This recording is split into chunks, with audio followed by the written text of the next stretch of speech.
আমাদের দাদা টিসিএফের একজন স্টেট লেভেল নেতৃত্ব, ওনাকে আমি ধন্যবাদ জানাই আমাদের সাথে উপস্থিত থাকার জন্য এবং নমস্কার জানাই। বন্ধুগণ, আমি বাংলা জানি না এত বেশি, তবু যতটুকু পারি আমি বলবো। আমি যা বলবো কোনো সাম্প্রদায়িক না, বাস্তব ঘটনাগুলি আপনাদের সামনে তুলে ধরবো এবং এটাকে কিভাবে রক্ষা করা যায় এবং সকল অংশের মানুষের ধার্মিক স্বতন্ত্রতাকে নিয়ে মানুষ কিভাবে ধর্ম পালন করা যায় এবং বাস করা যায় সেটাকে নিয়ে আমরা আলোচনা রাখব। আমরা আগে স্বাধীন রাজন্য দেশে বাস করতাম, সে দেশেরই আমরা নাগরিক এবং দাদাও বলেছিল সেটা সত্যি।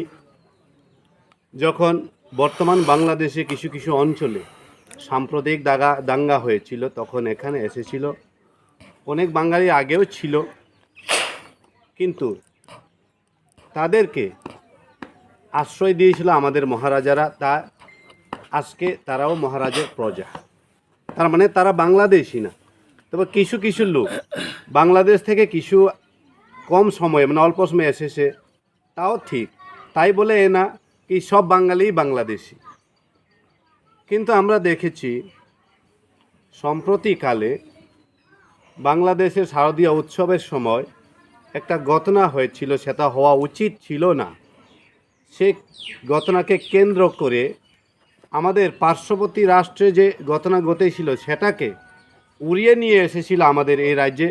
এই রাজ্যের শান্তি এবং সম্প্রীতিকে নষ্ট করে এখানের কিছু দুষ্ট লোকের চিন্তাধারা যেন এখানের মুসলিম ধর্ম মানে ইসলাম ধর্ম অবলম্বনকারী এবং যারা হিন্দু তাদের মধ্যে বিভেদ সৃষ্টি করে তাদের রাজনৈতিক ক্ষমতা যেমন হাতে আঁকড়ে ধরে রাখার জন্য। তো সেই সময় আমরা কি দেখেছি, আমাদের রাজন্যকালে আমলে মুসলিম ধর্ম যারা ইসলামকে যারা কবুল করে, ইসলামকে যারা মানে, তাদের জন্য আগরতলারই প্রমাণ এখন আসে গেদুমিয়া মসজিদ তৈরি করে দেওয়া হয়েছিল মহারাজের আর্থিক সাহায্যের মাধ্যমে। এবং রাজবাড়ি চারিদিকে আপনারা দেখবেন, পশ্চিম দিকে গেলে দেখবেন একটা মন্দির জগন্নাথ বাড়ি, দক্ষিণ দিকে গেলে আপনারা দেখবেন একটা নাগ মন্দির। এমন করে রাজবাড়ি এবং ত্রিপুরা রাজ্যের সমস্ত অঞ্চলে হিন্দুদের জন্য আস্থার একটা বিষয় সেই দেব দেবতা ঠাকুর ঠাকুর এবং মন্দির আসে। এবং খ্রিস্টানদের জন্য দেওয়া হয়েছিল মরিয়মনগর, এরপরে আবার দেওয়া হয়েছিল এখনকার যেটা আপনার এডিনগরে।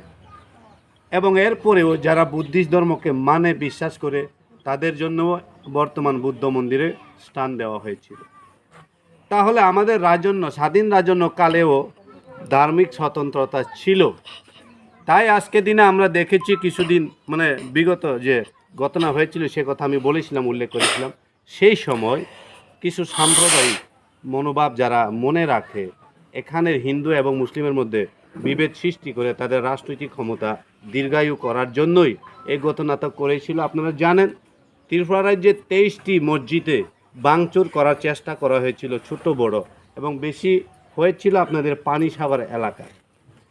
তাই আমাদের রাজন্যকালেও আমাদের ধার্মিক স্বতন্ত্রতা ছিল এবং দেশের যখন ভারতবর্ষ স্বতন্ত্রতা হয়েছে, স্বাধীনতা পেয়েছে, সে সময় বর্তমানে ভারতের সংবিধানেও আর্টিকেল 19 থেকে 27 পর্যন্ত যদি আপনারা দেখেন তাহলে আমাদের ফ্রিডম অফ স্পিচ মানে মানুষের অধিকারের কথা বলা এবং ধার্মিক স্বতন্ত্রতা সব থাকার পরেও আমরা আজকে দিনে দেখেছি এই মুসলিম ধর্ম যারা করে তাদের উপর আক্রমণ করা হচ্ছে গরুর নামে, ছাগলের নামে, বিভিন্ন নামে।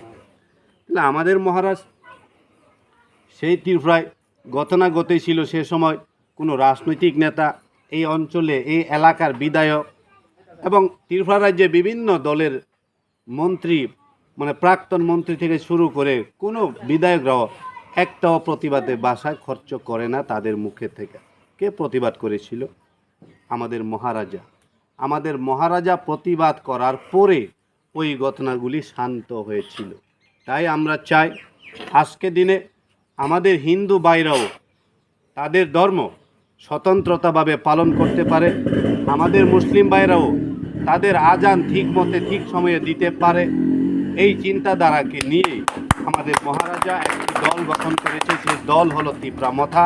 এবং আপনারা ত্রিপুরা মথা একটা অঙ্গ হিসেবে টিসিএফ, এই টিসিএফের এখন কর্তব্য এই এলাকাগুলিতে ত্রিপুরা মথার পক্ষে ভোট যেন পড়ে সেই কর্মটা যেন করা যায়।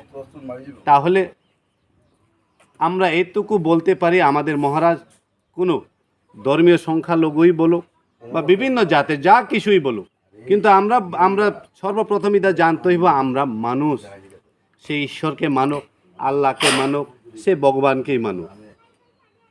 আমরা দেখেছি পেগাম্বর হয়ে মেহমুদ সাহেব যখন এসেছিল এই পৃথিবীতে দুনিয়াতে আল্লাহর বাণী নিয়ে, সেই সময় তো কোনো হিংসার বাসা ছিল না। এবং মুসলমানের অর্থ কি? যারা ইমানের পাক্কা তারাই মুসলমান। তাহলে আমরা এখানে সবাই ইমানের পাক্কা বলেই আমরা মুসলমান, ইসলাম ধর্মকে কবুল করেছি। এবং ইসলাম ধর্ম অবলম্বনকারী যারা লোক, যারা ভাই বোনেরা, আমাদের মুরব্বীরা কোনোদিন মানুষের সাথে গদ্দারি করে না। তাই আমরাও চাইবো আগামী দিনে এই ত্রিপুরা রাজ্যে কোনো মন্দিরে যদি কোনো মুসলমানের দ্বারা আক্রমণ হয়, তাহলে আমরা মুসলমান এবং হিন্দু ভাই মিলেই রুখে দাঁড়াতে হবে। এবং কোনো মুসলিমের মসজিদে যদি কোনো হিন্দু বলে কোনো উপদ্রবকারী যুবকরা যদি যায়, তাহলে আমরা ওইখানকার হিন্দু যুবক মুসলিম যুবক মিলেই সেটা সামনে রুখে দাঁড়াতে হবে। সেটাই সম্প্রীতি। অনেকে বলে সম্প্রীতি মানে কি? শান্তি আর সম্প্রীতি পরে, শান্তি পরে, কিন্তু সম্প্রীতি থাকতে হবে আগে যদি সম্প্রীতিটা থাকে তাহলে শান্তিটা আসবে। শান্তি বলেই কোনো দিন সম্প্রীতি নষ্ট করে শান্তি আসবে না। এই কারণে আমি বলছি আপনাদের কাছে, আমরা কোনো ধর্মের বিরুদ্ধে না, কোনো জাতের বিরুদ্ধে না, আমরা আমাদের ভারতীয় পবিত্র সংবিধানের অধিকারকে নিয়ে বাঁচতে চাই। যাদের যতটুকু পাওনা, যাদের যতটুকু অধিকার, সেই আমাদের বুবাগ্রার নেতৃত্বে যে সরকার গঠন হতে চলেছে সেই সরকারের মাধ্যমে আমরা পাবো। এবং আমরা দেখেছি বিগত দিনে আইপিএফটিকে বুকা বানিয়ে বিজেপি সরকার গঠন করেছিল, আইপিএফটিও ভুক্তভোগী। আজকে দিনে আইপিএফটি নিজের অস্তিত্ব রক্ষা করতে পারেনি এই বিজেপিদের চক্রান্তে। তাহলে বিজেপিরা তখন কি বলেছিল? তখন বলেছিল বিজেপিরা যে বয়স্ক ভাতা, বার্ধক্য ভাতা যেটা 700 থেকে 2000 করা হবে। সবাই লোভ লেগে গেছিল, কারণ সবাই লোভ লেগে। আমার এক দাদু কয়, আমার দিদা মারা গেছে, শুধু দাদু একলা থাকে, আমাকে বলে, দাদু যদি 2000 টাকা বাটা হয় তোমার জন্য আমি আরেকটি দিদা আনবো। আমারে বলে 2000 যদি হয়, 700 টাকায় আমার হয়ে যায়, 2000 যদি হয় তাহলে তোমার দিদাকেও খাওয়াতে পারবো। যখন ক্ষমতায় আসে এবং 2000 বাতার জন্য আবার সার্ভে চলে, আমার ওই দাদুরে বাতা ক্যান্সেল হয়ে যায়। তখন আমারে বলে, তোমার 2000 তো আর পাইনি, তোমার দিদার স্বপ্নও ভেঙে গেল।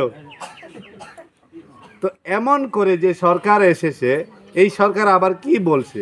এই সরকার আবার বলছে চাল নাকি ফ্রি খাওয়াচ্ছে, কিন্তু চালে না আমরা ফ্রি পাচ্ছি, কেরোসিনের দাম তো 100 ছুঁয়ে গেছে, এটা আর বলে না।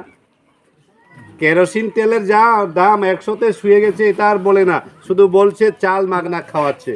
তা আমরা অনেকে গ্রাম্য ভাষা বলে, মাগনা গরু দাঁত নাই, যদি দাঁতই না থাকে কি করে চারা খাবে? চারাই যদি খেতে না পারে দুধ আমরা কেমনে পাবো? তো এমন একটি সরকার, সেই সরকারের কি বলে আজকে সুশাসনের সরকার। আজকে আমি দেখেছি আসার সময় বিভিন্ন জায়গায় তাদের পোস্টার বোধহয় লাগানো ছিল আগে, এই সুশাসনের সরকারের যারা নায়কদের, তাদের মুখে আমরা যদি কোনো একটা অসৎ কাজে লিপ্ত বা চুরি করে যদি ধরা পড়ে, তাদেরকে কি করে? তাদের মুখে কালি মালিত্য করে না। কিন্তু আমি দেখেছি এই সুশাসনের নায়কদের চেহারায়, ছবির চেহারায় ভারতীয় ইলেকশন কমিশন সাদা কালি মালিত্য করে দিয়েছে। এই সাদা কালি মালিত্য করার অর্থ কি? সাদা কালি মালিত্য করার অর্থ হলো ভারতীয় ইলেকশন কমিশন আর তাদেরকে পছন্দ করে না। এবারের ত্রিপুরার সরকার জনগণের সরকার, জনগণের সরকার মানে মহারাজের নেতৃত্বে সরকার, যাদের যতটুকু অধিকার সবই পাবে এবং চিন্তা করার বিষয় কিছু নেই। তাই বলে আমি আমার বক্তব্য এখানেই শেষ করলাম। সবাইকে আবার সালাম জানিয়ে, Bubagra long live, TCF long live, Tripura